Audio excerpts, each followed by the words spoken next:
Noam, good morning. Morning. How you doing this morning? Well, except in the head, okay. Yeah, a little bit frightening what's going on in the world. Listen, I saw this quote, and I'm sure once I say her name, you probably will want to just become deaf. But this is a quote from a column by Coulter. See what I'm saying? Don't know who she is, sorry.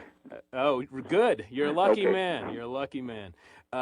This was her final lines of a column that she wrote this week. It said, we should invade their countries, kill their leaders, and convert them to Christianity. We weren't punctilious about locating and punishing only Hitler and his top officers. We carpet-bombed German cities. We killed civilians. That's war, and this is war. You're a linguist. I know that I'm not too sure if this, but you're featured obviously in the interview with David Barsamian, the conversations with David Barsamian called Propaganda in the Public Mind. I was wondering if you could just answer this real simple question for me. Technically, definitively, is this war? You want me to comment on what she said or answer that question? I'd like you to comment on what she said, but also, within that, if you could answer that Well, question. what she said is, you don't have to be a linguist to do any of this, incidentally, it's just pure common sense.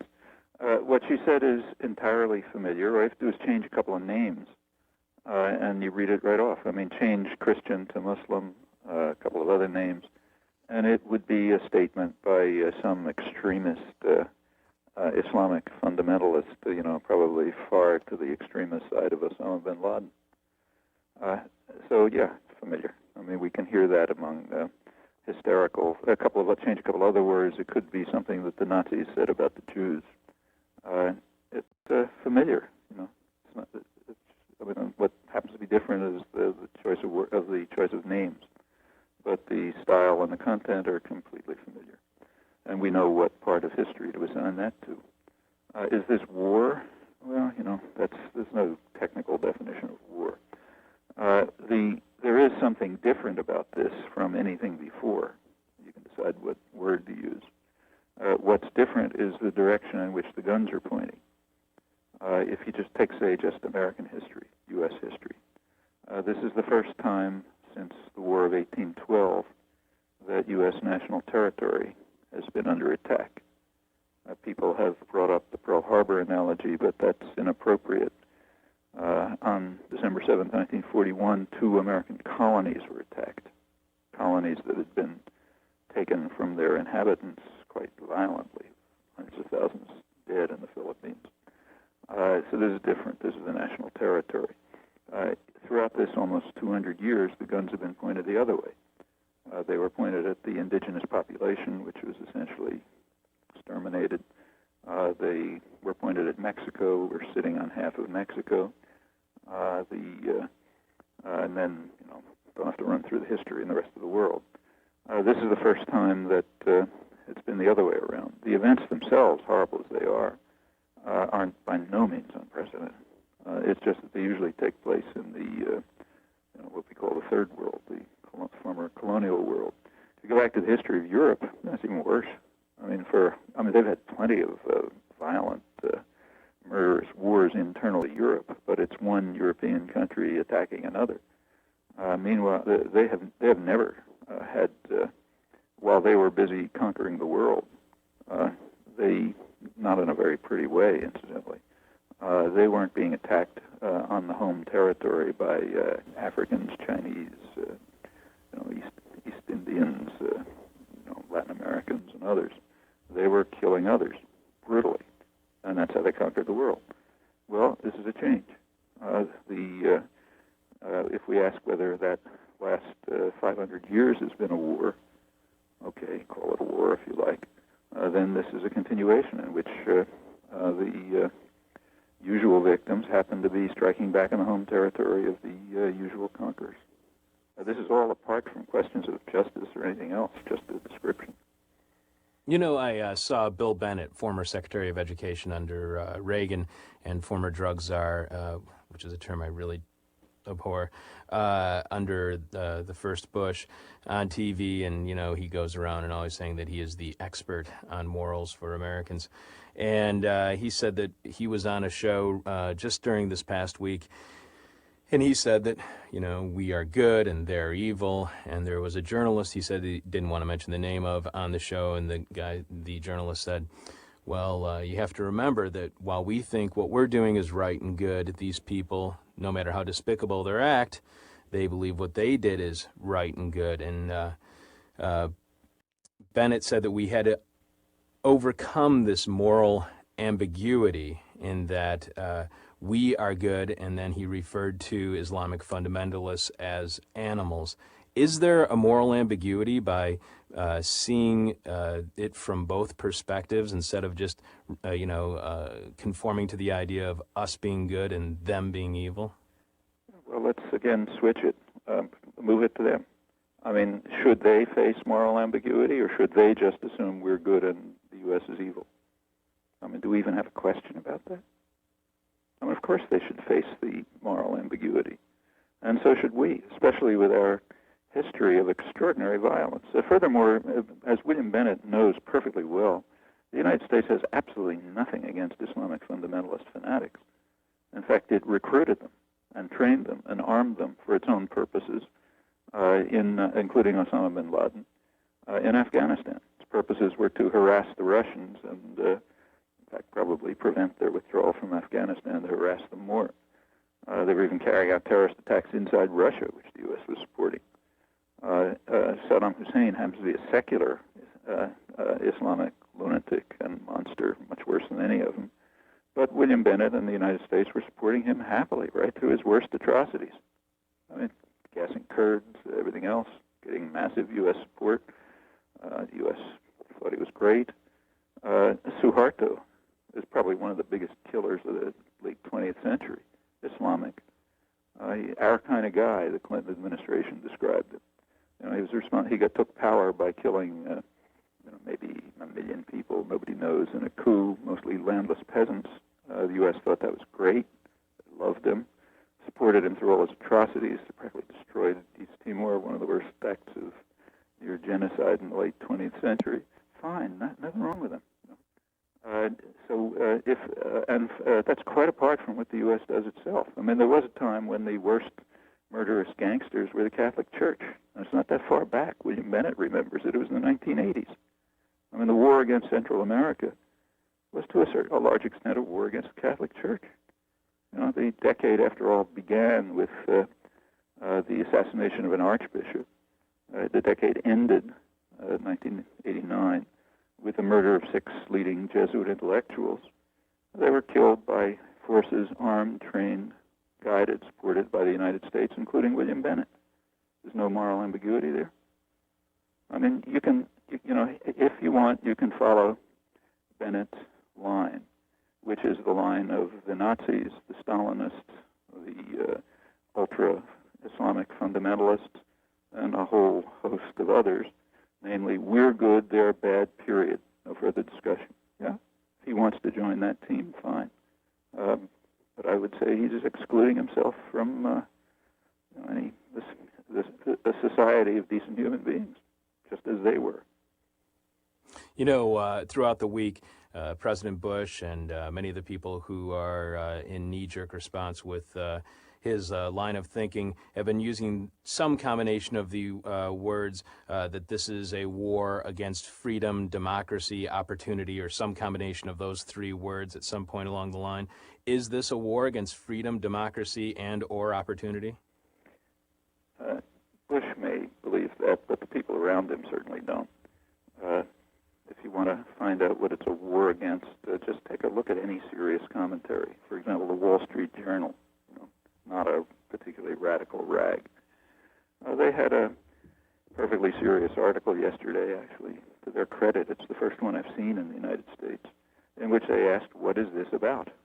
And they were interested in the reports, of course, from wealthy Muslim businessmen in the Gulf area, people they care about. And they reported what everybody knows. And they reported it as if, just pointing out that everybody knows it, that wealthy Muslim businessmen, we're not talking about radical fundamentalists, we're talking about the kind of people the Wall Street Journal cares about, were very upset about U.S. policy because the United States was supporting harsh autocratic regimes which were crushing them as much as anyone else, whenever there was a move towards democracy in the region, the U.S. would crush it within the Arab states. The U.S. was pursuing what they see and what everybody in the region sees as an outrageous double standard in supporting Israeli atrocities, because it regards the United States as an Israel as a U.S. warship, they pointed out. Meanwhile, practically destroying Iraq, not harming Saddam Hussein, their old friend, who strengthened, but devastating the society.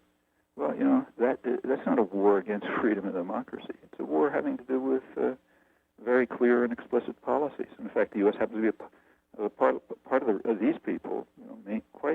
This is wealthy businessmen in the Gulf, not radicals. They're opposing U.S. policy because the United States is so strongly opposed to democracy. It's the Wall Street Journal. I'm not quoting some anarchist journal.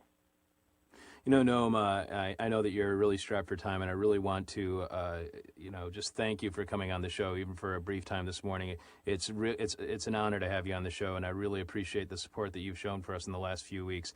I just want to ask you just a real quick question, which is, have you had any interviews in American media besides for maybe print media here in the States?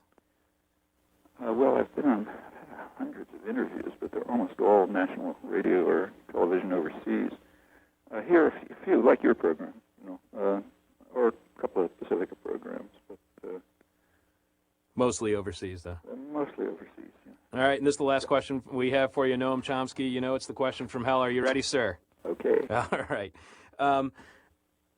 I was thinking about your, you going to, you recently, I was reading in the Barsamian book that you, Conversations with You, interviews by David Barsamian, Propaganda in the Public Mind, that you recently went to a basketball game with your grandson. And I started thinking about that, and I know by watching Manufacturing Consent, the documentary, I know that, and watching the interview that you did with Bill Moyers, that as I was raised, always in fear of possibly being at the verge of a nuclear war that would take the world with us, not just our own lives, but the rest of the world. When you think about your grandchildren, when you think about the devastation that something like that would happen, do you think that we're maybe closer today than we have been in the sense possibly the October missile crisis of nuclear war? Maybe it's my age or something, but for the last couple of years, I have been giving talks with the theme of whether we are literally facing problems of survival, not just justice and freedom. And yes, I think that's correct. I think we are following policies, and unfortunately, these policies are kind of institutionally based. They're sort of rational within the framework of existing institutions. That's the problem. The policies which are which are pretty well designed to, make it very probable that our grandchildren or maybe great-grandchildren will not have a world in which they can survive. Many of these policies come straight out of, say, taking Chicago School economics seriously. Others have to do with, if for example, take, say, destruction of the environment. It's a perfectly rational reason to do that if you accept the view that you're taught, in your economics courses that we're supposed to honor, namely that each individual is a rational wealth maximizer who's trying to achieve maximum wealth for him or herself in a rational way, and that the market's a perfect system which responds to those who enter it with such efforts. Well, our grandchildren don't enter the market. Their rights amount to zero. As a result, it makes perfect sense for us to move ahead to destroy the environment for our own benefit. In fact, that's what we have to do under the institutional framework. And, it's being done. Or take an even more immediate threat, much more immediate in my opinion, which will be accelerated by what's happening this week. The programs for militarization of space, extending the arms race into space. It's not a Bush program. It's a big Clinton program, goes far back. Is under the cover of defense, but after all, we should remember every offensive program is always under the cover of defense, no matter who's doing it.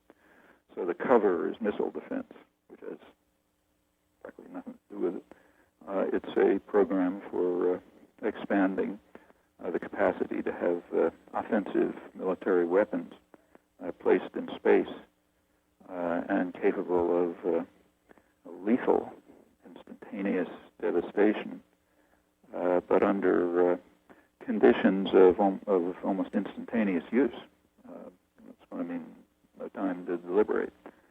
Adversaries are going to have anti-satellite weapons. We're opening the door to that by violating the ABM treaty, which will disrupt communications for air systems. That's understood.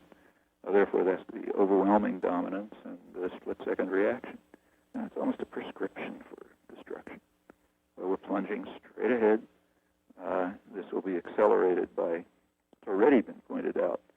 I mean, I expected it on Tuesday and wrote about it. I was interested to see yesterday that the Times has already reported it, that despite the idiocy of the conclusion, what happened Tuesday is being used to justify, and with practically 100% congressional support, increase in the missile defense program, meaning the militarization of space program. Although it's transparent that what happened, if anything, shows the absurdity of that. It's what I expected in a statement I wrote Tuesday, and it's happening. And this is extremely dangerous. So far, space has not been militarized. There is an outer space treaty back to 1967, unanimously supported and upheld until now, trying to keep the arms race from expanding into space. The U.S. now wants to break that. When at the United Nations, the call for reaffirmation of the treaty has come up in the last couple of years, the Clinton years this is, the U.S. alone refused to vote for it. At the ongoing U.S. disarmament sessions this year, they've been held up on this. The U.S. is refusing to go along with the demand of everyone to ban the militarization of space. And the U.S. position is very straightforward and very logical. The U.S., you can read it right off in the Clinton-era Space Command literature. They point out that just as in the past, armies and especially navies were developed to ensure ensure, for one thing, that nobody got out of control, but also to guarantee commercial and investment interests. So today we're going to the next frontier beyond navies, and space will be used to guarantee commercial and investment interests. They also point out, plausibly, that what they call globalization is leading to a sharper and sharper divide between a small sector of the wealthy and a large mass of the more impoverished, the haves and have-nots, as they put it, as the opposite of what globalization is supposed to do. But let's put that aside. Their prediction is correct. And they say in a world that's more sharply polarized, there's going to be disorder and tumult, and the growing masses of have-nots won't be happy about it, and therefore we need harsher techniques of control and domination, just like navies and armies. Now, the trouble with that is it's all rational. Within a lunatic framework, it's rational, all of it. And yes, that's a very severe threat to survival. And it's right here. Well, Noam, I really appreciate you being on the show this morning, and I hope that your voice of dissent is not a casualty of war, as we have seen so often in the past. Freedoms of press and speech are restricted during any time like this, and I certainly hope that yours is not. And I really appreciate you coming on the show and enlightening us yet again. Good to talk to you. All right, take care, Noam.